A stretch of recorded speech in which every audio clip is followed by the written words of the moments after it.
Hello everyone, Assalamu alaikum. Welcome back to another video. Hope you all are doing well. So आज था हमारा physics का paper और आप लोग की भरपूर और अनलिमिटेड दुआओं के बावजूद पेपर कैंसिल नहीं हुआ, ना ही पेपर पोस्टपोन हुआ और फेडरल बोर्ड का paper as per the schedule conduct हो गया था। आज 9 मई है और आज पेपर था फिज़िक्स का और आज वो कंडक्ट हुआ है क्योंकि मेजॉरिटी बच्चे यही समझ रहे थे कि पेपर नहीं होगा और आधे से ज़्यादा मुझे मैसेज करके सुबह से कह रहे थे कि आप ना पढ़ें कि वैसे ही पोस्टपोन होना है। रात तक भी बच्चों को उम्मीद थी कि 2 साल पहले when we were in 9th grade तब भी कुछ पॉलिटिकल रीजंस की वजह से हमारा पाकिस्तान स्टडीज़ का बोर्ड का पेपर पोस्टपोन हो गया था। तो उसकी भी जो नोटिफिकेशन आई थी वो 12:30 तक आई थी, रात को बहुत लेट आई थी। तो सबको उम्मीद थी कि भाई इसकी भी आ जाएगी। इवन मुझे तो ये हैरत हो रही है कि मैंने आप लोग से एक नोटिफिकेशन शेयर कर दिया था कि पेपर होना है ऑलमोस्ट अराउंड 9 या 10 o'clock और उसके बावजूद मुझे 12 बजे तक मैसेजेस आ रहे थे, कमेंट्स आ रहे थे कि अभी भी टाइम है, अभी भी उम्मीद है। चलो 12 बजे भी ठीक है। सुबह जब मैं उठी हूँ अराउंड 5 तो मुझे 3 बजे तक भी रात के मैसेजेस आए हुए थे कि अभी भी कैंसिल हो सकता है हम सुबह उठें पेपर कैंसिल हो जाए। मतलब आप किसी मौजे का वेट कर रहे थे कि आप लोग हॉल में जाएं पेपर देने और वहाँ पे आपको पता चले कि पेपर नहीं है, क्योंकि लिटरली सुबह तक भी बच्चों को था कि हो सकता है हो जाए कैंसिल। इवन 6 बजे मैंने जब देखा लास्ट तो 3 घंटे पहले, विच मीन्स कि यही 3-4 बजे तब भी एक दूसरे को कमेंट करके आप लोग कह रहे थे कि हो जाएगा कैंसिल, लेकिन पेपर नहीं हुआ cancel. And I am very happy कि अच्छा पेपर हो गया, गुजर गया। क्योंकि अगर पेपर कैंसिल हो रहा होता ना तो मैं भी दुआएं मांग रही होती कि अच्छा हो जाए कैंसिल, लेकिन यहाँ पे पेपर हो रहा था पोस्टपोन का मतलब है कि अभी अगर आपको 5 दिन दिए तो ये पेपर जब एंड में होता है ना 24th को हमारा लास्ट पेपर है, उसके बाद अगर ये पेपर होता है तो फिर हमें सिर्फ 1 या 2 दिन देते। और दूसरी बात ये कि हम 24th को अभी फ्री हो रहे हैं, लेकिन इस सिनेरियो में हमारे पेपर्स आगे एक्सटेंड होते जाते और बिल्कुल ईद जो है वो करीब आ रही होती। तो नहीं, आई थिंक अच्छा है कि अभी हो गया, हमारी जान छूट जाएगी 24th को। फिर से हमें फ़िज़िक्स सारी पढ़नी पड़ती। इवन अभी हमने पढ़ी थी ना फ़िज़िक्स, फिर हमें दोबारा रीस्टार्ट करके शुरू से सारी पढ़नी पड़ती फॉर अगेन प्रिपेयरिंग इट। खैर now we are finally done with the paper और अल्हम्दुलिल्लाह अच्छा आया था। It was not that bad क्योंकि मेजॉरिटी बच्चों ने ये एक्सपेक्ट किया था कि फ़िज़िक्स का पेपर बहुत मुश्किल आएगा और अच्छा नहीं आएगा। आई नो कॉन्सेप्ट बेस्ड आया था सारा, न्यूमेरिकल वगैरह कम थे, रटे रटाए क्वेश्चंस भी कम थे, कॉन्सेप्ट्स बहुत ज़्यादा यूज़ हुए थे, इसलिए थोड़े बच्चों को काफ़ी बच्चों को मुश्किल लग रहा था, लेकिन इतना मुश्किल नहीं था। ऑब्जेक्टिव्स भी अच्छे आए थे। लोकल और हार्ड एरिया पेपर मैंने दोनों देखा है और personally I think local area का जो सब्जेक्टिव था वो ज़्यादा अच्छा था क्योंकि हमारा लेंथ ही बहुत था, थ्योरी बेस्ड था हमारा कंप्लीट पेपर। मैं भी आप लोग को दिखाती हूँ। हमारे लॉन्ग में उन्होंने एक न्यूमेरिकल भी नहीं दिया था और न्यूमेरिकल बहुत ज़्यादा टाइम सेव करते हैं। हमारे लॉन्ग्स में उन्होंने सारे थ्योरी बेस्ड दिए थे और थ्योरी बेस्ड क्वेश्चंस को करने में बहुत ज़्यादा टाइम लगता है। तो हमें एक एक लॉन्ग क्वेश्चन के लिए 3 पेजेस भरने थे, विच मीन्स हमें 12 पेजेस के लॉन्ग क्वेश्चंस करने थे और उसके अलावा शॉर्ट्स भी थे। थ्योरी बहुत ज़्यादा थी, न्यूमेरिकल्स बहुत कम आए थे सब्जेक्टिव में। And personally I love to do numericals, तो मैंने जितने न्यूमेरिकल्स आए थे वो तो मैंने किए हैं। बाकी जो है ऑब्जेक्टिव का ये सीन था कि ऑब्जेक्टिव लोकल और हार्ड का दोनों का आया है। ऑब्जेक्टिव मैंने अपने पोस्ट पे एक शेयर किए हैं, वो वाले ऑब्जेक्टिव मेरे वाले हैं। दूसरे ऑब्जेक्टिव्स अगर अभी तक आप लोगों को नहीं मिले तो मैं पोस्ट कर दूँगी। मुझे लोकल की भी आंसर की मिल गई है, तो अगर आप लोग कहते हैं तो मैं वो पोस्ट कर दूँगी। So let me know in the comments. फ़िलहाल हम चलते हैं हार्ड एरिया के सब्जेक्टिव पेपर की तरफ। And this is the paper जो हार्ड एरिया का आया है। दिस वाज द पेपर और ये सारे जो हैं यहाँ पे दिए हुए हैं, all the formulas were given. अच्छा यहाँ पे हम स्टार्ट लेते हैं फर्स्ट क्वेश्चन से। फर्स्ट क्वेश्चन में आया हुआ है show that equation pressure is equal to rho g h is dimensionally homogeneous. ये क्वेश्चन ईजी था, मैंने ये वाला किया है। इसमें मैंने आप लोग को क्वेश्चन के जब इंपॉर्टेंट टॉपिक्स बताए थे, जब इंपॉर्टेंट टॉपिक्स की मैंने वीडियो बनाई थी उसमें मैंने आपको कहा था कि वो कुछ भी आपको कोई फार्मूला दे के कह सकते हैं कि आप इसकी डायमेंशंस बताएं या फिर इसकी डायमेंशन को प्रूव करें। तो ये वाला मैंने किया है। Explain that increase in entropy means degradation of energy, ये मैंने नहीं किया, ये भी ईजी था। उसके बाद हमारे पास आ जाता है न्यूमेरिकल में हमारे पास आता है time for 10 vibrations for simple pendulum is 17.6 seconds, least count of stop watch is 0.1 second, find time period of simple pendulum and also determine its uncertainty. पहले तो आपने ये वाला फॉर्मूला यूज़ करना था फॉर द टी, यहाँ पे आपको नज़र आ रहा है total time divided by time number of vibration. उसके बाद for uncertainty you have to use this one. Uncertainty के लिए ये फार्मूला यूज़ करना था और बस ये दोनों फार्मूले लगा के आंसर निकालना था. उसके बाद फिर आ जाता है सेकंड क्वेश्चन हमारे पास. फिर आ जाता है when water falls from a tap its cross sectional area decreases as it comes down, explain why. I think ये क्वेश्चन एग्जैक्ट हमारा इसी तरह का एक आया था प्री बोर्ड के पेपर में, हमारे APS के प्री बोर्ड के पेपर में. प्री बोर्ड का क्वेश्चन पेपर मैंने शेयर किया हुआ है, उसमें भी आप लोग जाके देखें. आई थिंक ये क्वेश्चन आया था प्री बोर्ड के पेपर में, आई थिंक सो आया था, पता नहीं, मुझे लग रहा है कि ये आया था. तो ये वही क्वेश्चन आया, लेकिन मैंने ये वाला किया क्योंकि it was really easy. Numerical आया था, न्यूमेरिकल तो मुझे बड़ा वैसे होता है कि मैं न्यूमेरिकल करूँ. उसके बाद थर्ड क्वेश्चन है under what conditions rectangular perpendicular components of a vector have same magnitude. ये बहुत ईजी था. और उसके बाद दूसरा क्वेश्चन हमारे पास है कि discuss the motion of two bodies after collision when m1 is smaller than m2 and v is equal to 0. तो ये मैंने आप लोग को, अगर आप लोग को याद है, elastic collision in one dimension वाले टॉपिक के जो केसेस थे उसमें मैंने आपको कहा था कि ये इंपॉर्टेंट है for longs and it is also important for shorts. और उसमें जो केसेस थे वो मैंने आपको कहा था कि ये सारे इंपॉर्टेंट हैं. तो ये उनमें से एक केस आया है. फिर जायरोस्कोप आया है, ये मैं आपको ऑलरेडी बता चुकी थी कि इम्पॉर्टेंट है. उसी तरह से हमारे पास आया है what is meant by work और how can work done be calculated graphically by a variable force.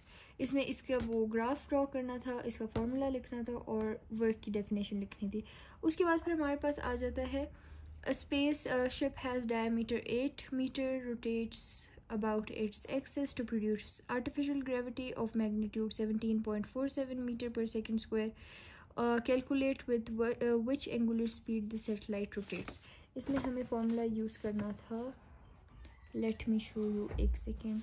ये वाला फॉर्मूला हमें यूज़ करना था, दिस वन. और उसके बाद इसके ऑपोजिट में है conservative and non conservative forces. Give examples. मैंने आप लोग कहा था elastic, in elastic, conservative, non conservative और इसी तरह के दो और जो थे. इस तरह के जो दो दिए हुए होते हैं ना टॉपिक्स, उनमें से आते हैं और उनका लिखना होता है. तो ये मैंने आपको बताया था, ये आना था. और इनर्शियल और नॉन इनर्शियल फ्रेम, वो भी मैंने आपको कहा था कि आ सकता है. तो इसका डिफरेंस आया है. रिवर्सिबल इरिवर्सिबल का कहा था मैंने, और आई थिंक वो आया भी है. यस, रिवर्सिबल इरिवर्सिबल भी आया हुआ है. उसी तरह फिर हमारे पास आया हुआ है derive relationship between torque moment of inertia and angular acceleration. Tau is equal to I alpha वाला करना था, इसमें डिराइव करना था सारा. और इसी के ऑपोजिट में हमारे पास दिया हुआ है derive formula for kinetic energy using equations of motion. ये भी इजी था. फिर मैग्नस इफेक्ट आया हुआ है, इट्स कॉजेज एंड इफेक्ट आया हुआ है. और differentiate between reversible irreversible, it was really easy. ये volt metre is equal to newton coulomb वाला मैंने कल देखा था एक्सरसाइज में. मेरे ख्याल से ये सेल्फ असेसमेंट में था, तो मैंने वो देखा तो था, लेकिन टाइम बहुत कम था. तो मैंने इसको देख के मैंने सोचा था कि यार मुझे लग रहा था कि ये आएगा क्योंकि ये इम्पॉर्टेंट है. और ये आई थिंक पिछली बार के पेपर में भी आया था, लेकिन आई डेंट रियली हैव टाइम. तो मैंने देखा ज़रूर था इसको, लेकिन मेरे पास समझने का टाइम नहीं था, तो फिर मैंने नहीं किया. इसके ऑपोजिट में ये न्यूमेरिकल आया था, इट वाज रियली इजी. और उसके बाद वेक्टर्स थे, बस वेक्टर्स को आपस में मल्टीप्लाई करना था. यहाँ पे इसका नीचे फॉर्मूला भी दिया हुआ है, ये मल्टीप्लाई करके इसका आंसर निकालना था. फिर हमारे पास आया हुआ नल मेथड ऑफ मेजरमेंट क्या होता है, और इसकी दो एप्लीकेशंस लिखनी थी, which is Wheatstone bridge and potentiometer. और सामने आ जाता है describe the term stress, strain and young modulus. ये सारे जो है ना मोस्टली क्वेश्चंस आए हुए हैं एक्सरसाइजेस से, क्वेश्चंस के चैप्टर्स के एक्सरसाइजेस से बहुत क्वेश्चंस आए हुए हैं. फिर हमारे पास आ जाता है why are the suspension bridges written with their period of use. Why after that period it is dangerous to use the bridge. Elastic potential hint दी हुई है. What is meant by magnetic flux linkage? Explain briefly. ये जो bridge वाला question है exact हमारी exercise से आया हुआ है, बुक की एक्सरसाइज में एग्जैक्ट सेम यही क्वेश्चन है, वही उठा के दिया हुआ है, कोई चेंज नहीं है, कुछ भी चेंज नहीं किया हुआ, बस सेम क्वेश्चन उठा के दिया हुआ है. फिर हमारे पास आ जाता है three statements of second law of thermodynamics लिखनी है, एक इन टर्म्स ऑफ इंट्रोपी लिखनी थी, और उसकी ऑपोजिट में आ जाता है Doppler's effect helpful in diagnosis of cardiac disease. अगर आप लोगों ने मेरी पिछली वीडियो फिजिक्स वाली देखी है तो उसमें आपको पता होगा कि मैंने सारों का कहा था कि सारे इंपॉर्टेंट हैं, लेकिन स्पेसिफिकली कि कार्डियक डिजीज़ वाला मैंने कहा था बहुत इंपॉर्टेंट है, ये करना है। और उसके बाद फिर हमारे पास आ जाता है ये कैलकुलेट एंट्रोपी चेंज। ये एक हमारे पास जो है ना न्यूमेरिकल है, और इसका भी फार्मूला गिवन है, ये भी बहुत इजीली सॉल्व हो सकता था। इसमें दो फार्मूला यूज़ हो रहे थे, एक ये डेल्टा क्यू वाला और एक ये वाला, ये दोनों यूज़ हो रहे थे, और मज़े की बात ये कि इन्होंने दोनों दिए हुए थे। फिर हमारे पास आ जाता है can sound be polarised, sound waves be polarised, explain briefly. ये जो है ना हमारी एक्सरसाइज से आया है। अगेन साउंड वेव्स नहीं हो सकते पोलराइज, क्योंकि ये लॉन्गिट्यूडनल हैं, और ट्रांसवर्स वेव्स सिर्फ पोलराइज हो सकते हैं। इसकी बाकी थोड़ी सी डिटेल्स लिखनी थी। फिर to increase intensity of wave by a factor of 25 calculate the required increase in the amplitude of wave. तो 5 इंक्रीज़ आएगा एम्पलीट्यूड में। यहाँ पे इन्होंने इसका रिलेशन भी दिया हुआ है, इवन दो ये रिलेशन इतना बेसिक था कि ये ना भी देते तो हम कर सकते थे, लेकिन इन्होंने ये रिलेशन दिया हुआ है। फिर हमारे पास आया हुआ है सुपर फ्लूइडिटी क्या है, give some of its applications. बहुत इजी था। conditions for terminal potential difference of a battery exceeds its EMF जो है ना कब ज़्यादा होगा, potential difference of a battery कब EMF से ज़्यादा होगा, वो हमने कुछ कंडीशंस पढ़ी थी। एक पैराग्राफ था जिसमें लिखा था कि कब इक्वल होगा, कब कम होगा और कब ज़्यादा होगा। तो ये बहुत रेयर केस होता है, लेकिन ये कब होगा वो भी उसमें डिटेल लिखी हुई थी। फिर करेक्टरिस्टिक्स ऑफ वेक्टर प्रोडक्ट लिखनी थी। मैंने आप लोग कहा था कि characteristics of vector and scalar product दोनों इंपॉर्टेंट है, तो इसमें बस 3 वेक्टर प्रोडक्ट की हमने एग्जांपल्स लिखनी थी, करेक्टरिस्टिक्स लिखने के, and that was it. Theory paper बहुत ज़्यादा आया, थ्योरी बहुत ज़्यादा आई है हमारा, न्यूमेरिकल्स बहुत कम आया, और आई थिंक न्यूमेरिकल ज़्यादा आना चाहिए थे, क्योंकि numericals are actually time saving. और अगर आप लोग को याद हो कि मैंने किरचॉफ का बहुत ज़्यादा एम्फेसिस के साथ कहा था कि किरचॉफ आता है और वो लॉन्ग में एज ए न्यूमेरिकल आता है, और अगर किसी ने लोकल एरिया का पेपर दिया है तो उनको पता है कि किरचॉफ का न्यूमेरिकल लॉन्ग में आया हुआ है, लोकल एरिया में। हमारे पेपर में नहीं आया। अगेन ये हमारे पास है लॉन्ग क्वेश्चंस, हमें आया हुआ था प्रोजेक्टाइल मोशन। प्रोजेक्टाइल मोशन की इंपॉर्टेंस भी मैंने आप लोग को बताई थी। प्रोजेक्टाइल हमारे लोकल और हार्ड दोनों एरिया के पेपर्स में आया हुआ है। तो प्रोजेक्टाइल की डेफिनेशन पूछी है, और उसकी वेलोसिटी और डिस्प्लेसमेंट के लिए एक्सप्रेशंस पूछी हुई हैं when the projectile is throne horizontally from a certain height. और उसके बाद आया हुआ है इलेक्ट्रिक फील्ड स्ट्रेंथ जो है ना, इसकी डेफिनेशन लिखनी थी, और ये वाली जो फार्मूला है ये डिराइव करना था। उसके बाद फिर आ जाता है state and explain terminal velocity, derive it's equation by Stokes law. ये हमारे आई थिंक हमारी बुक की एक्सरसाइज से आया है exact question. What is meant by quark and explain the quark family of particles। ये quark वाला क्वेश्चन मैंने आप लोग को 14 में कहा था कि ये लॉन्ग में आ सकता है। और अगर आप लोग को याद हो कि परसों वाली वीडियो में मैंने आप लोग को जब मॉडल पेपर दिखाया था, तो मॉडल पेपर में ये क्वेश्चन था। बहुत से ऐसे क्वेश्चन इसमें आए हैं जो मॉडल पेपर में थे, तो मॉडल पेपर वाले बहुत से क्वेश्चन आए। मैथ्स और उर्दू के पेपर में भी आप लोगों ने जो है ना मॉडल पेपर को बहुत ज़्यादा गो थ्रू करना है। एक तो आप लोग को पैटर्न पता चल जाएगा कि किस पैटर्न पे पेपर आएगा। दूसरा, कभी कभी एग्जैक्ट क्वेश्चन रिपीट हो जाता है, तो देख लिया करें। उसके बाद फिर हमारे पास आ जाता है कि व्हाट आर स्टेशनरी वेव्स, और इसमें stationery waves in an open organ pipe. पिछली वीडियो में मैंने ये बताया था, बहुत इंपॉर्टेंट टॉपिक है और ये आया हुआ है। इसी तरह हमारे पास आ जाता है सेंट्रीपेटल एक्सेलरेशन, इसके डिराइव करना था acceleration in terms of angular velocity, और बस इसकी डेरिवेशन करनी थी, और सेंट्रीपेटल एक्सेलरेशन की डेफिनेशन लिखनी थी। उसके बाद क्वेश्चन 6 आ जाता है कि हमारे पास क्वेश्चन 6 हमारे पास आ जाता है कि discuss and derive an expression for magnetic force acting per unit area of conductor when the current passing through two parallel straight conductors is in upward direction. ये वाला मैंने नहीं किया, मैंने इसके ऑपोजिट वाला किया है। ये again same to same model paper से आया है। इसमें हमें consequences of special theory of relativity, time dilation, length contraction, mass increase, ये तीनों एक्सप्लेन करने थे, और हर एक के 2-2 मार्क्स थे। तो 3 × 2 = 6, तो ये 6 मार्क्स का क्वेश्चन था। अच्छा, कुछ बच्चों का ये कॉन्सेप्ट भी होता है कि उनको लगता है कि अगर मॉडल पेपर में कोई क्वेश्चन आया हुआ है तो वो जो है ना पेपर में नहीं आएगा, क्योंकि वो ऑलरेडी मॉडल पेपर में आ चुका है तो इसलिए वो नहीं आएगा। लेकिन ऐसा नहीं होता है, मॉडल पेपर में रिपीट होते हैं क्वेश्चंस, और इस पेपर में अच्छे खासे क्वेश्चन आए हुए हैं। मॉडल पेपर से 2 लॉन्ग्स आए हुए हैं और 1-2 शॉर्ट्स भी मॉडल पेपर वाले आए हुए हैं। सो आप लोगों ने मॉडल पेपर को अच्छे से गो थ्रू करना है। और पर्सनली आई थिंक ये पेपर अच्छा आया था, it was not that bad.